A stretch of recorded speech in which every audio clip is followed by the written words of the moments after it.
कोई भी क्यों न इस प्रकार हमारे बांधव हैं, अतः आपको नमस्कार है। हम देखते हैं स्त्री और बालकों सहित समस्त प्रज आपके प्रति प्रेम बढ़ रहा है, और यह कर्म भी आपका ऐसा है जिसे संपूर्ण देवता भी नहीं कह सकते।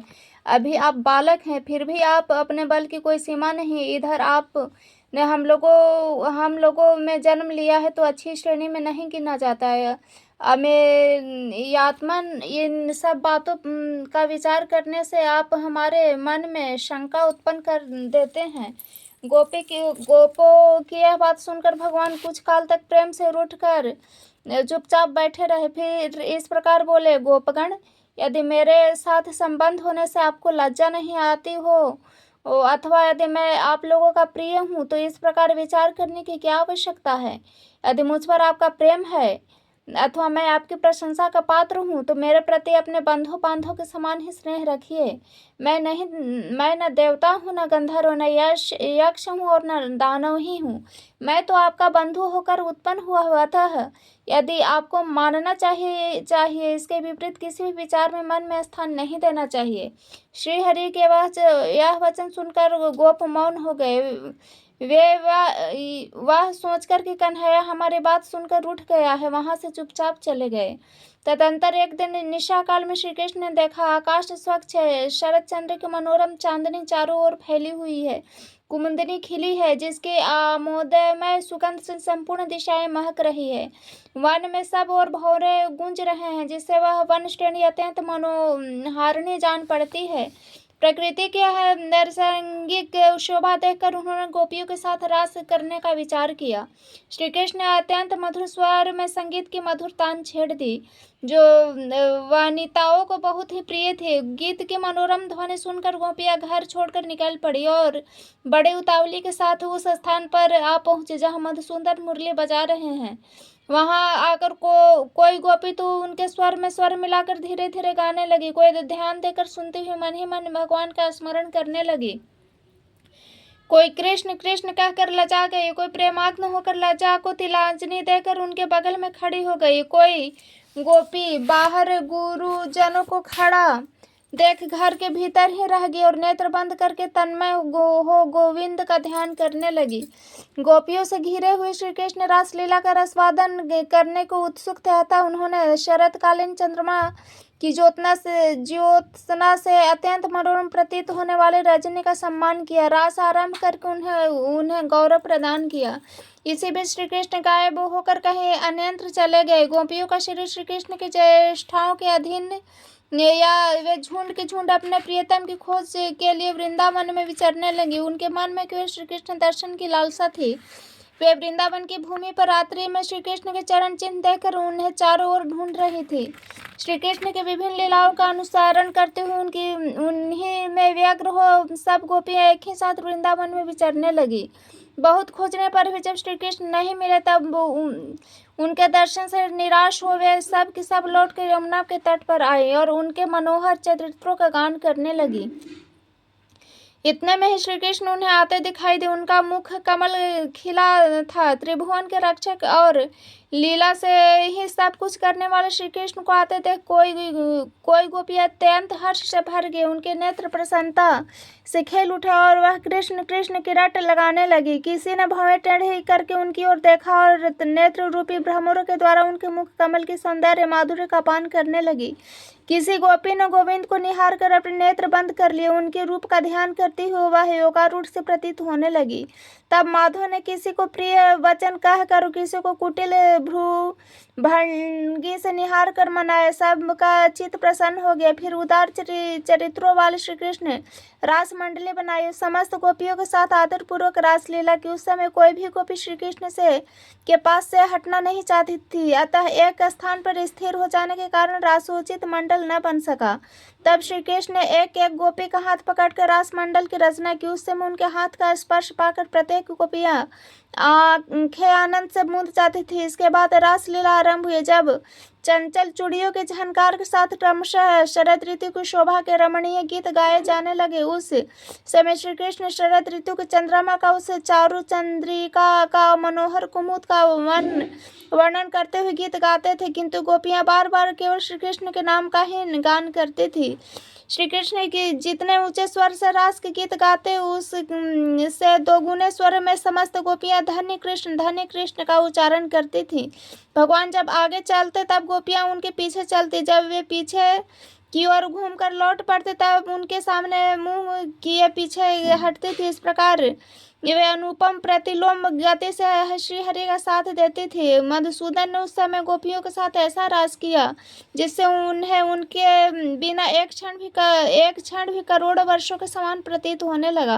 भगवान श्री कृष्ण सबके ईश्वर हैं। वे गोपियों के उनके पतियों तथा संपूर्ण भूतों में निवास करते हैं। आत्म रूप से संपूर्ण विश्व को व्याप्त करके स्थित हैं। जैसे सब प्राणियों में पृथ्वी जल अग्नि वायु आकाश और आत्मा है, उसी प्रकार भगवान भी सबको व्याप्त करके स्थित है। एक दिन आधी रात के समय जब श्री कृष्ण रास लीला में संलग्न थे, अरिष्टासुर नाम का उन्मत्त दानव ब्रजवासियों को त्रास देता हो वहां सांड के रूप में आ पहुंचा। उसका शरीर जल पूर्ण मेघ के समान काला था, सिंह तीखे थे, नेत्र सूर्य के भांति तेजस्वी दिखाई देते थे। वह अपने खुरों के अग्रभाग से पृथ्वी का विदीर्ण किए डालता था। दांत पिसता हुआ अपने दोनों होठों को बार बार जीभ से चाटता था। उनके कंधों की गांठें अत्यंत कठोर थी और उसके क्रोध के मारे अपनी पूंछ ऊपर उठा रखी थी। उसकी गर्दन लंबी और मुख विशाल था। वृक्षों के टक्कर लेने के कारण उसके ललाट के घाव के कई चिन्ह थे। सांड का रूप धारण करने वाले वह दैत्य गौओं के गर्भ गिरा देता और सबको बड़े वेग से मारता हुआ सदा वन में घूमा करता था। उसके नेत्र बड़े भयंकर, उसे देखकर समस्त गोपांगनाएं अत्यंत भय से व्याकुल हो उठी और कृष्ण कृष्ण पुकारने लगी। उनका आर्तनाद सुनकर श्री कृष्ण ने ताल ठोकते हुए सिंह के समान गर्जना की। यह शब्द सुनकर दुरात्मा वृषभासुर श्री कृष्ण की ओर दौड़े। उनकी आंखें श्री कृष्ण के पेट को लगी हुई थी। सामने उन्हीं की सीध में उसने सिंहों का अग्रभार पर रखा। उस महाबली दैत्य को आते देख श्री कृष्ण अवहेलना पूर्वक हंसने लगे और उसने अपने स्थान से तिल भर भी पीछे न हटे। ज्यों ही वह दैत्य समीप आए, मधुसूदन ने झट उसके दोनों सिंह पकड़ लिए और अपने घुटनों से उसकी कोख में प्रहार किया। सिंह पकड़ लिए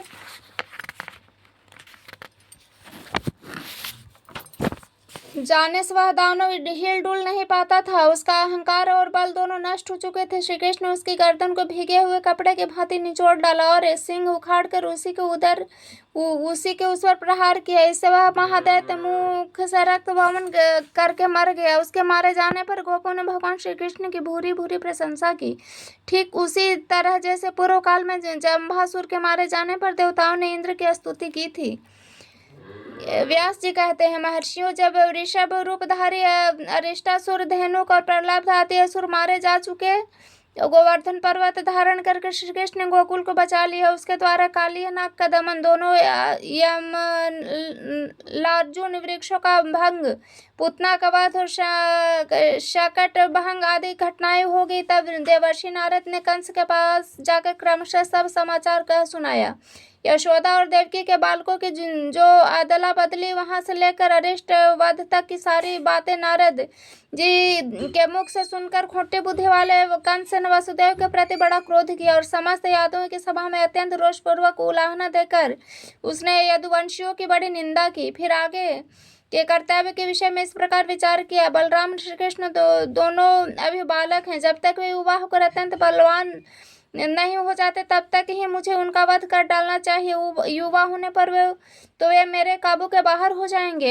यहाँ महापराक्रमी चाणूर और बलवान मुष्टिक दोनों पहलवान मौजूद हैं। इनके द्वारा मल्ल युद्ध में उन दोनों को मतवाले बालकों को मरवा डालूंगा। धनुष यज्ञ नामक उत्सव देखने के बहाने दोनों को व्रज से बुलाकर ऐसा यत्न करूंगा जिससे उनका नाश हो जाएगा। इस प्रकार सोच विचार कर दुराष्टमा कंस ने बलराम और श्री कृष्ण को मार डालने का निश्चय किया। वीरवर अक्रूर को बुलाकर कहा, महान दानपते, तुम मेरी प्रसन्नता के लिए एक बात मानो। यहाँ से रथ पर बैठकर नंदगांव जाओ और वहाँ वसुदेव के दोनों पुत्र, जो मेरा विनाश करने के लिए विष्णु के अंश से उत्पन्न हुए हैं, दोनों दुष्ट बढ़ते जा रहे हैं। चतुर्दशी को धनुष यज्ञ का उत्सव होने वाला है। उसमें कुश्ती लड़ने के लिए उन दोनों को बुला लाओ। मेरे दो पहलवान चाणूर और मुष्टिक दाव पेच में बहुत कुशल है, इनके साथ यहाँ उन दोनों की कुश्ती हो तो सब लोग देखें। वासुदेव के दोनों पापी पुत्र अभी बालक ही हैं। द्वार पर आते ही उन दोनों को महावत की प्रेरणा से मेरा कुल्ला या पीड़ हाथी मार डालेगा। उन दोनों को मारकर मैं दुष्ट बुद्धि वाले वसुदेव नंद और अपने पिता उग्रसेन को भी मौत के घाट उतारूंगा। तत्पश्चात समस्त गोपों का गोधन और सारा वैभव छीन लूंगा, क्योंकि ये दुष्ट मेरे वध की इच्छा करते हैं। दान पते, तुम्हारे सिवा ये सभी यादव बड़े दुष्ट हैं, अतः मैं क्रमशः इनका भी वध करने के लिए प्रयत्न करूंगा। तदंतर यादव से रहित यह समस्त अकंटक राज्य अकेला ही भोगूंगा। अतः वीर, तुम मेरे प्रसन्नता के लिए वहां जाओ। गोपों से ऐसा कहना जिससे वे भैंस, घी, दही आदि उपहार भी वस्तुएं लेकर शीघ्र आवे।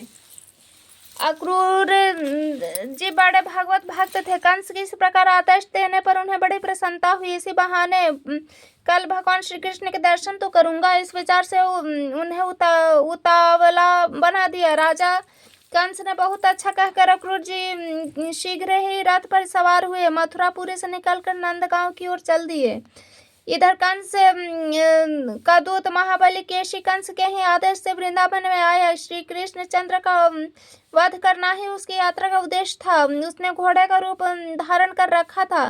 वह अपने टापों से पृथ्वी को खोदता, गर्दन को बादलों को उड़ाता हुआ वेग से उछलकर चंद्रमा और सूर्य के भी मार्गों को लांघता हुआ गोपा के समीप आया। उसने हिंसने के शब्द से समस्त गोपगनाएं भयभीत हो गई, गोविंद की शरण में गई। उनकी त्राही त्राही की पुकार सुनकर भगवान श्री कृष्ण जलपूर्ण मेघ की गर्जना के समान गंभीर वाणी से इस प्रकार बोले, गोपालगण, इस केशी से डरने की आवश्यकता नहीं है। आप लोग तो गोप जाति के हैं, इस तरह भय से व्याकुल होकर अपने वीरोचित पराक्रम का लोभ क्यों कर रहे हैं? अरे, इस दैत्य में शक्ति ही कितनी है, यह हमारा क्या कर लेगा?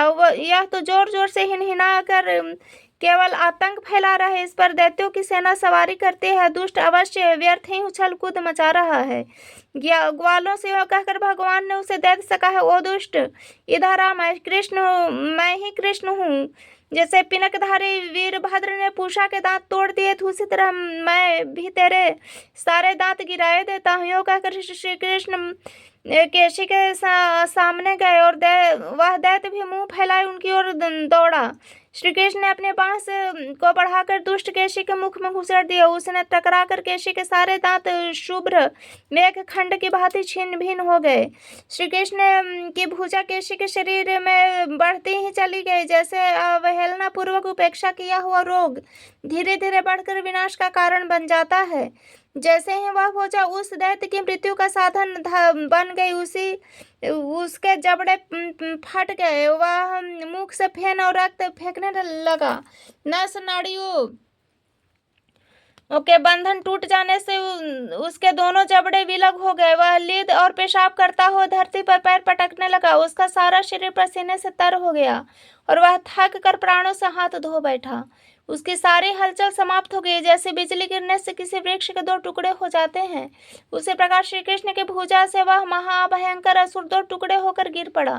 केशव के मारने से श्री कृष्ण के शरीर में कोई थकावट नहीं हुई। वे स्वस्थ रूप से हंसते हुए वहीं खड़े रहे। उस दैत्य के मारे जाने से गोप और गोपियां बड़ी प्रसन्नता हुई। वे श्री कृष्ण को सब ओर से घेर कर आश्चर्यचकित हो उनकी स्तुति करने लगी। इसी समय देवर्षि नारद बड़ी उतावली के साथ वहां आए और बादलों में स्थित हो गए। केशी को मारा देख वे हर्ष से फूले नहीं समाते थे। नारद जी बोले, जगन्नाथ, आपको धन्यवाद है। अच्युत, आपने खेल खेल में इस केशी को मार डाला। यह देवताओं को बड़ा क्लेश दिया करता था। मधुसूदन, अपने इस अवतार में जो जो कर्म किए उन्हीं से मेरे चित्त को बड़ा आश्चर्य और संतोष हुआ है। यह अब अश्वरूपधारी दैत्य जब गर्दन के बालों को हिलाते हुए और हिननाते हुए आकाश की ओर देखता था, उस समय देवराज इंद्र और संपूर्ण देवता भी थर्रा उठते थे। जनार्दन, आपने दुरात्मा केशी का वध किया, इसलिए हम लोग में आप हाँ, आप लोगों में आपका नाम केशव नाम से विख्यात होगा। आपका कल्याण हो। अब मैं जाऊंगा और परसों कंस के यहाँ आपके साथ जो युद्ध होगा उसमें फिर सम्मिलित होऊंगा। धरणीधर उग्रसेन कुमार कंस जब अपने अनुचरों सहित मारा जाएगा, उस समय पृथ्वी का भार आप बहुत कुछ उतार देंगे। इसके बाद भी राजाओं के साथ आपके अनेक युद्ध हमें देखने को मिलेंगे। गोविंद, आपने देवताओं का बहुत बड़ा कार्य सिद्ध किया है और मुझे भी बहुत आदर दिया। आपका कल्याण हो। अब मैं जाता हूँ। यो कहकर नारद जी चले गए। तब श्री कृष्ण अत्यंत विस्मित होकर ग्वालों के साथ गोकुल में आए।